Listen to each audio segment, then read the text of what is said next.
Il n'y a rien de nouveau sous le soleil, dit-on. C'est pourquoi chez nous, les salons des affairages n'ouvrent qu'en fin de journée. Madame, monsieur, bonsoir et bienvenue au cocktail de news offert par la maison. Côte d'Ivoire, fin de célibat pour la Beyoncé d'Afrique. C'est vêtu d'un soupçon de buzz que l'information circule depuis quelques jours dans le milieu. Mais dans une publication officielle, la chanteuse de Coupé-Décalé, Bomisso Nadège, alias Vital, a annoncé avec conviction son mariage très prochainement. Enfin, il s'est décidé. Les dates et les lieux des différentes cérémonies vous seront communiqués au nom de Jésus. 2021, c'est vraiment mon année de grâce. A écrit celle qui se fait appeler la Beyoncé d'Afrique. Le message accompagné de l'image de 2 bagues de mariage soulève une vague de commentaires. Cependant, l'identité de l'amoureux de la chanteuse demeure encore secrète. Vital tiendrait-elle enfin l'occasion de clouer le bec à ses détracteurs qui moquent son célibat? C'est en tout cas notre souhait. Cameroun, Onjos veut détrôner WhatsApp.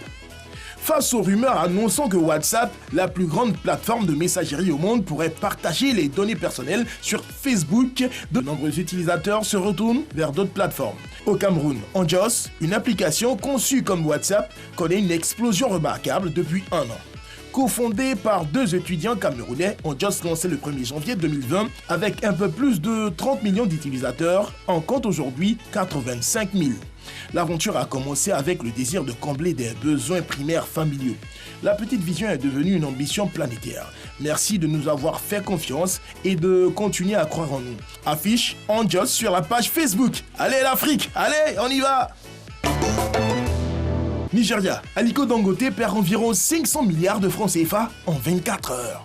La nouvelle année ne s'annonce pas bien pour Aliko Dangote. L'homme le plus riche d'Afrique a perdu 900 millions de dollars, soit 484 milliards de francs CFA en 24 heures, selon un rapport de Bloomberg. La société de l'Africain le plus riche du monde a été classée comme le plus grand perdant à la fin des échanges à la bourse nigérienne. Avec cette perte, la richesse de Dangote est tombée de 18,4 milliards de dollars à 17,5 milliards de dollars le 8 janvier selon l'indice des milliardaires de Bloomberg. Malgré la perte, Dangote conserve sa place parmi les 500 milliardaires du monde et occupe la 114e place sur la liste des personnes les plus riches du monde. Avant cette grosse perte, il était 106e. Côte d'Ivoire, Ful, toujours vivant. 20 janvier 1989, 20 janvier 2021.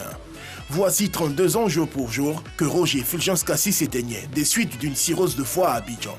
Ses obsèques et son inhumation portées par une mobilisation sans précédent sont un événement national. 32 ans après, ces milliers de fans qui l'ont accompagné jusqu'à sa dernière demeure à Kokumbo sont aujourd'hui adultes.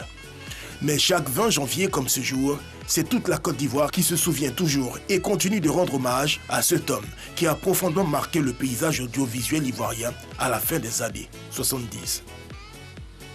Véritable star de la télé, l'homme qui fascinait toute une génération de son talent.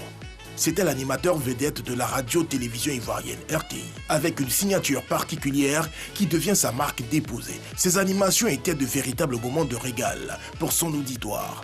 Homme simple, bon vivant et mentor de la jeunesse ivoirienne dans le domaine de la musique et du showbiz, Roger Fulgence Kassi a signé des émissions telles que Superstar Station, Nangélé, Jamboree, Tremplin qui devient podium en 1977 et Première Chance qui révéla, entre autres, un certain Alpha Blondy.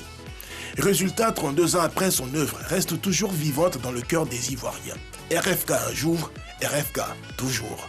Tant qu'il y aura, d'une part, des jeunes gens doués, dotés d'un talent fou, dont le hobby principal est la musique, dont le cœur bat au rythme de la musique, et d'autre part, une télévision dont l'un des objectifs est de vous proposer un programme qui, tout en vous distrayant, vous permette de croire en l'avenir culturel de ce pays. Podium vivra, vivra. Et ben voilà, celui qui se lève tard ne voit jamais la tortue